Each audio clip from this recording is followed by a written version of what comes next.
Hey guys, let me show you something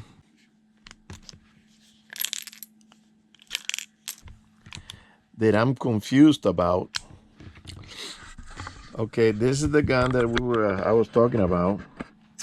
And let me confirm the size of the barrel. Right to the edge here, it's 2 3/8. So, I mean, if I put it right on the 2.5, it's not 2.5, it's 2 3/8. And I thought it was 2 1/4 because I did a quick measurement, but it's 2 3/8. There's no such thing as a 2 3/8. So I'm thinking that this is a 2.5. They do make a 2.5. But now there's another problem. This gun, it's not a Dan Wesson. This gun, it's a Wesson. Just Wesson. Doesn't say Dan. There's no Dan.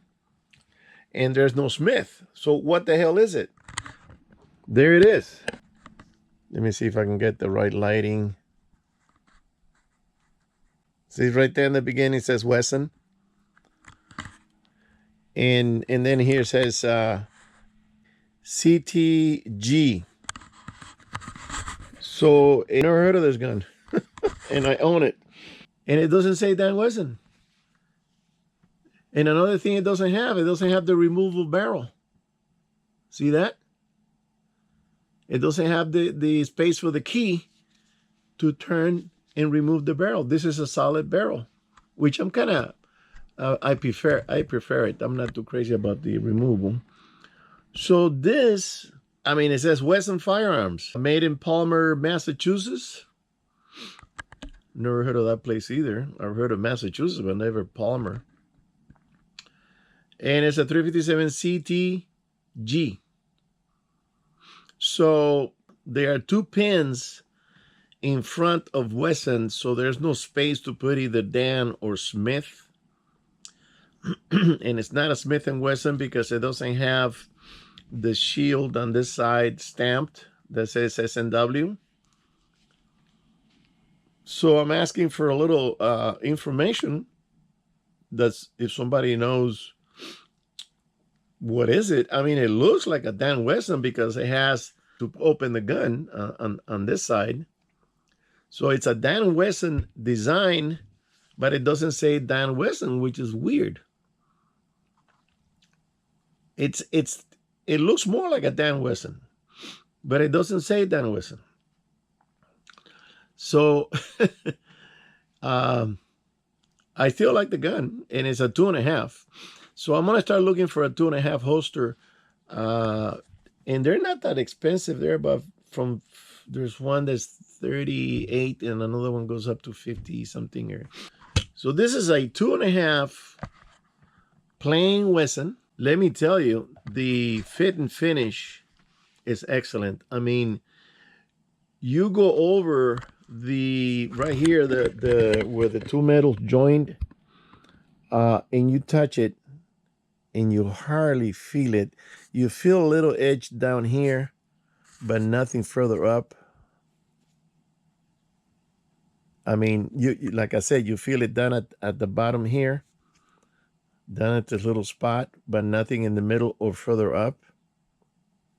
It's very well put together.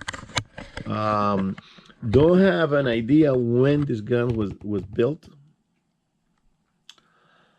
I checked on the oh, and it has a trigger stop in the back, very small. And let me open it up again so you guys don't have a conniption fit. It's empty.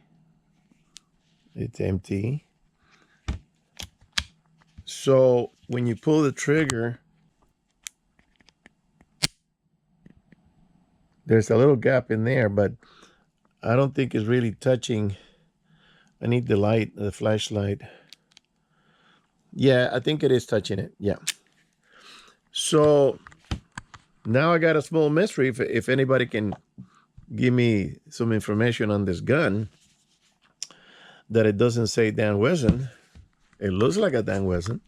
Right there with that first pin, that's where the Dan should have been. And I guess they said, no, don't put it there. Leave it as a mystery.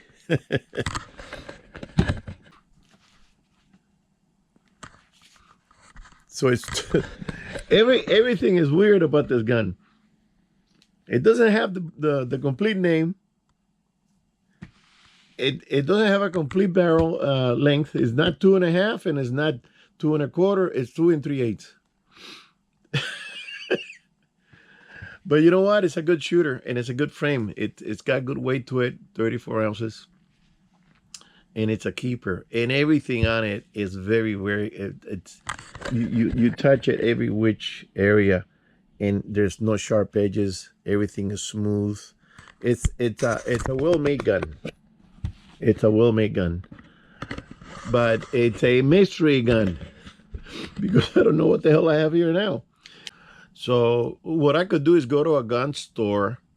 So this is for a 3-inch, as far as I can figure. It's a 3-inch holster because you can tell that the barrel, it's longer. So if I go from the end of the barrel to the beginning of the cylinder, is 3 inches exactly. So this is for a 3-inch gun that I don't know if they make it. The Colt probably has it. So yeah, it's a mystery because I kept saying it's a Dan Wesson, it's a Dan Wesson, and it doesn't say Dan Wesson. Wesson Firearms. But it has the design of a Dan Wesson because the way you open it up, the Smith & Wesson opens the gun back here, and the Colt also does it back here, and the Taurus also does it behind the cylinder. The only one that does it in the front is a Dan Wesson. So I'm gonna call it a Dan Wesson then, because even though it doesn't say Dan. All right, guys, I'm gonna let you go, and let me know if somebody can help me with this mystery.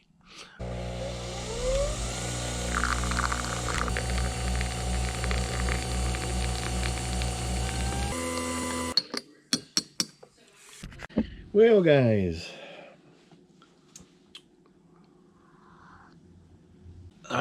we're gonna burn today a Red Label H. Upmann. And I'm beginning to like these small cigars because they're not that big and they don't last that long. I got some Bolivars in there. They're huge, and I haven't taken one out yet because I don't want to sit for 2 hours smoking a cigar. Now this thing with this cigar is, it's like you cannot take this thing. You have to peel the whole sleeve. This is cedar. This is Spanish cedar, and well, it smells pretty good. So you have to pull the whole thing out, and you're not gonna keep your label while you're smoking it, which is okay because sooner or later you have to take it off. So I got some good news. This coffee is great. So on the previous video, I was kind of confused about the gun. So wow, this smells good. This smells good. I took it to a gun shop. Now the gun shop have 2 people there, a father and son. I'm not going to mention the store, but let me tell you this. I'm not going back there anymore because the old man is a crook. I took the Weatherby, and it's got a Weatherby scope, and he didn't even cycle the action. I told him the story. It's a Weatherby from Southgate. It has the Southgate stamp that gives it more value. The blue is good quality. The fabrication is good quality. And he looked at it. He goes, "It's an old gun." And I said, "Yeah, but it's a quality gun." And then he starts telling me, "Oh, Weatherby doesn't make guns anymore. They sold it to Turkey, and Turkey's making cheap stuff." And I said, "Well, what does that got to do with anything? This is a gun made here It's quality gun. It's a quality gun with quality materials, and the company sold, 35 years later. Who cares? He was just trying to degrade the rifle, and I didn't take it to sell it. I took it to find out to see what he think it was worth. He doesn't even he doesn't even go on the computer because I don't think he knows how to go to the computer. The son is the one that goes to the computer. And so he said to the son, "Hey, go ahead and look it up." And I said, "Well, I looked it up in Gun Broker a few weeks ago. There were two of them in not as good condition as this one. It had a lot more scratches. The bluing wasn't that perfect and everything, and they were going for $1,800." And he says, "Oh no." So the son comes in, gives him a number on the calculator. He never showed it to me. I know they had to make money, but the guy said there was a gun that was worth $400. And I said, "Really? You think this gun is worth $400? "Yeah, it's an old gun." Bullshit. So I tell him, "Thank you for your opinion, because that is all there it is an opinion. It's not a fact." Now, one thing about I took the revolver, and again, I said, I took the revolver, handed it to him. He didn't even open it to see if it was empty, which it is. And he started looking at it, and he started looking at it, and he goes, "It's a Dan Wesson." And I said, "No, it says Wesson. Wesson Firearms." And he goes, "Oh yeah, it's a cheapy company." And he was feeling the gun. It's a cheapy company that they make crappy guns. And I told him, "You're feeling the gun? You're telling me that feels like a crappy gun? Look at the fit and finish. Look at the quality. The everything. Touch it. Everything is smooth. No sharp edges. The plates. Everything." And he didn't know. So he told the son, "Go ahead and look it up on the computer." Again, because he doesn't know shit about computers. He was just trying to degrade the gun so he can tell me the gun is cheap and I'll buy it for so much, right? I wasn't selling the gun. I just wanted to know if he knew what it was, because it doesn't say Dan Wesson, it says Wesson. So then the kid sounds a little more honest. I don't know about the rifle, but he came back and he said, "It's a Dan Wesson." So the story is that when he left the company, he started making guns on his own, and he just put down Wesson, just Wesson. Then later, I don't know the years, then he came up with Dan and then Wesson. So I don't know if that was his name. I don't know the whole story of the gentleman that came up with this gun. But the guy was looking at it, and he says, "Well, it's not a Smith & Wesson." And I say, "Well, I know that. I didn't say it was, right? And it's not a Colt." And I'm going, Jesus Christ. And I said, "But it looks like a Dan Wesson. It has the same mechanism here as Dan Wesson that he came up with that. And it says Wesson, but it doesn't say Dan Wesson." And then also found out that the CTG stands for cartridge. So that makes sense. So it says 357 Magnum cartridge. That's what the CTG, because I tried to look it up, and there was nothing out there that would say, 357 CTG. So it is a Dan Wesson. I don't know what year.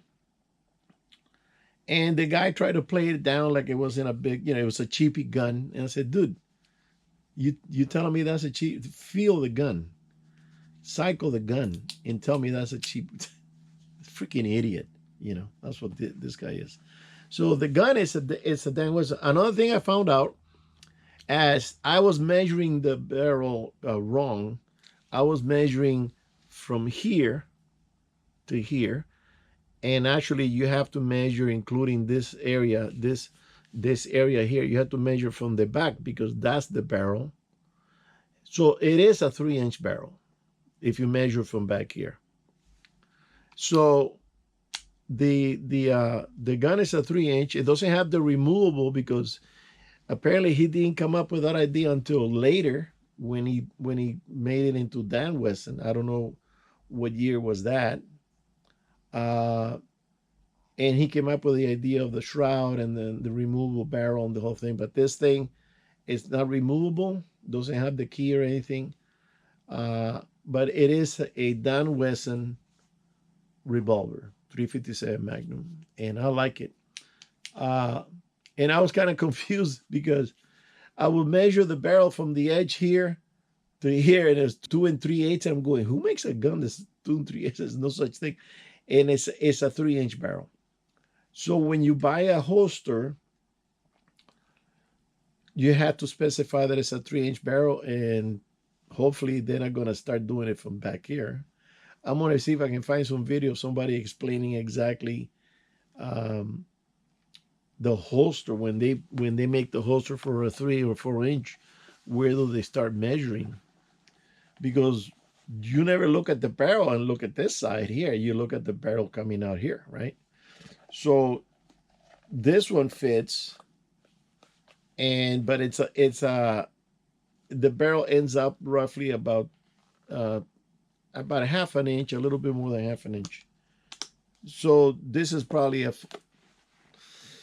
I would say if they make a 3.5, but the gun, this is a good quality gun. And it pissed me off because the guy, he thought I was trying to get money for it, and I never said I want to sell this. How much would you give me or anything? I just told him, can you tell me what gun is this? Because it doesn't say Dan, it just says Wesson, and he didn't know either. The guy's a moron. The son had to go look it up on the computer. Now on the on the 44 mag, 2.5-inch. I don't know if they call it snub nose because the snub nose usually the bottom the shroud continues up to the end of the barrel, but this one has a little gap there. But I noticed that the 2.5-inch or 2 3/4 inch, it might be a 2 3/4, does not have the porting on top like I thought it did. Is the 4-inch. So they got one that's called the Tracker, 2 3/4 stainless steel, 44 Magnum by Taurus, and then they have the 4-inch ported. It's got 4 holes on each side, I believe, or maybe 3 and 3. I'm doing this by memory. I haven't looked at the videos. And then they have one called the 44 Magnum, and then they have the 44 Tracker. I don't know what the difference is because they both look the same to me.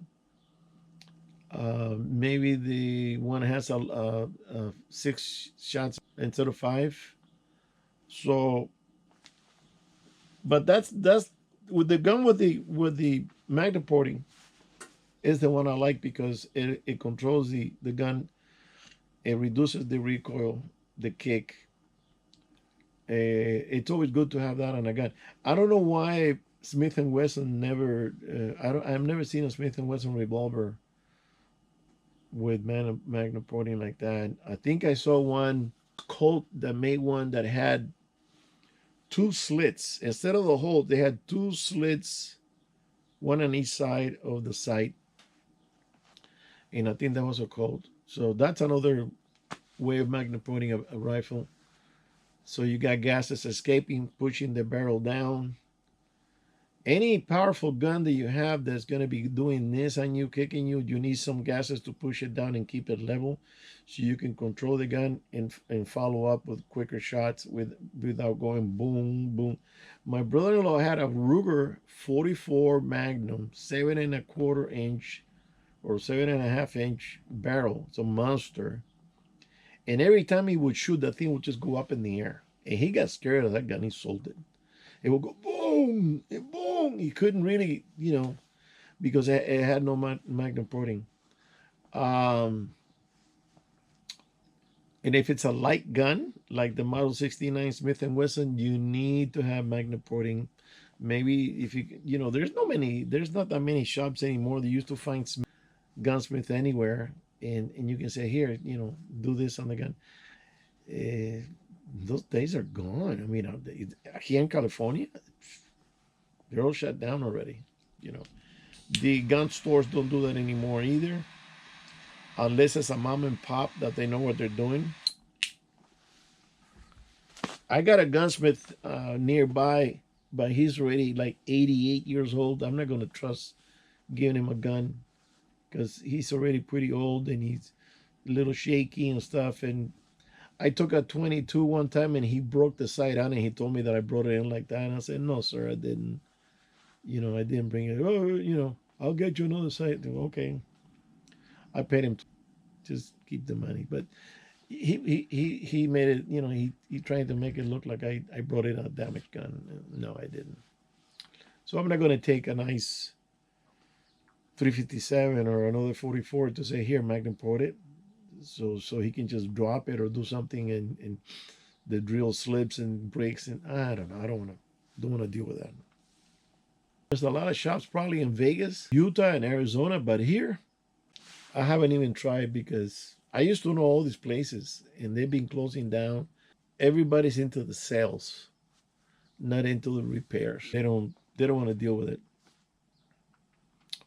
So those guys that they knew their stuff, they're not around anymore. Very few, if they are, they're very, very few. Because there's really not that much money in fixing a gun. There's money in selling the gun and selling the accessories, the holster and the magazines and the sights and, the flashlight for the guns and all this stuff. There's no money on repair. The customization also, engraving, all that stuff is gone. So on the 44, I want to see if I can go and look at the, maybe I'll see if I can go tomorrow and go to this shop, because I was going to ask this guy, can you show me a 44? But the attitude he gave me with the Weatherby only $400 and the 357 Dan Wilson is a cheap gun. So get the hell out of here. It's like telling me that the Weatherby is old, like old and decrepit. It's an old gun, but it's a new gun. Look at it. It hasn't been abused or anything. You're looking at the age to degrade it and to bring it down in price. Look at the quality of the gun. Now, if I take an old Sears gun, and they tell me it's an old gun, it's a piece of shit, okay, I'm not going to argue that, because Sears used to buy cheap guns and then resell them. I never saw anything like high power rifles. I think if I remember right, they will sell shotguns and 22s and that kind of stuff. I don't remember seeing anything. Maybe, I don't know if they have Winchesters or anything like that. But when you see an old gun that is made with quality materials, handcrafted, it's a quality rifle. It doesn't matter how old it is. The rifle can last 100, 200 years if you maintain it right and take care of it, and it still shoots. So I don't want to deal with idiots like that. Boy, this cigar is tight. Keeps going out on me. It smells good, but it's tight. So I'm gonna take the revolver and the Weatherby to get a price, and the revolver, see if I can find another type of holster that's a little shorter. I don't know about slimmer. I don't think you can get more slim than that, because it is what it is, the body, And let's see if they have a Taurus 44. And then there's also the 44 Ruger Alaskan, I think it is. That thing looks like jeez, it looks like a cannon, that gun. And that's a real bear, Rugers make their guns like heavy duty. You can shoot through heavy loads, 300 grain, 310 grain or more. So, but it's too big, it's too heavy, too bulky. It's not easy to carry. That kind of, you're going to carry something that heavy, you should put it in your chest, not on your hip. But if you're hunting, if you have binoculars, then they're going to be in the way and they're going to be slamming. So it has to be slim. It's going to be on your waist, one side or the other. And it should be as light as you can handle the recoil. If the 69 Smith & Wesson is Magnum ported, that would be a plus. But everybody complaining about kicking. It hurts your hands. And they're changing the grip. This one has a whole grip. I'm pretty happy with it. There's a grip made by I don't know who that's got little rubbery little slits like that, and when you touch it, when you grab it, it's a little spongy and a little slidey. It kind of moves a little bit on you. So I don't know exactly how's that going to feel when you shoot it, but I've heard of people replacing it and installing a hog grip, because when you're handling a Magnum, you need to have 100% grip on it, not something that looks like you're grabbing a wet soap. So, yeah. Okay, so I finally got the mystery out of the gun. It is a 3-inch. It is a Dan Wesson, and it doesn't remove the barrel. So I'm glad I talked to the kid. He gave me the straight answer on this one. But the father was telling me it was a cheap gun, and he thought it was made in Czechoslovakia or some crap. And the son says, no, it says right here in Massachusetts. And I looked at him, he just shut up, because he thinks I don't know about guns. And he tells me, oh, it's a $400. And I said, listen, it was, where they be used to make big calibers. I said, yeah, because it was an African gun. This is an American gun to hunt American game, not to kill a rhino or an elephant or anything like that. It's a 30-06, very common ammo. You can find it anywhere. And this gun it's quality gun. And I said, listen, there was in 1984 or 85, I walked into the store and there was a 300 Magnum with an 8-inch scratch on the stock, and they reduced the price to $800. That means that if you were making $400 a week, you would have to spend half a month wage to buy that gun on sale, reduced to $800 because of that scratch. And he's trying to bring the value of the gun down because it's an old gun. Give me a break, a moron. All right, I'm going to let you go. This cigar doesn't want to stay on, and I'm not going to force it. I'm going to put it back in the humidor. All right, guys, I'll see you on the next one.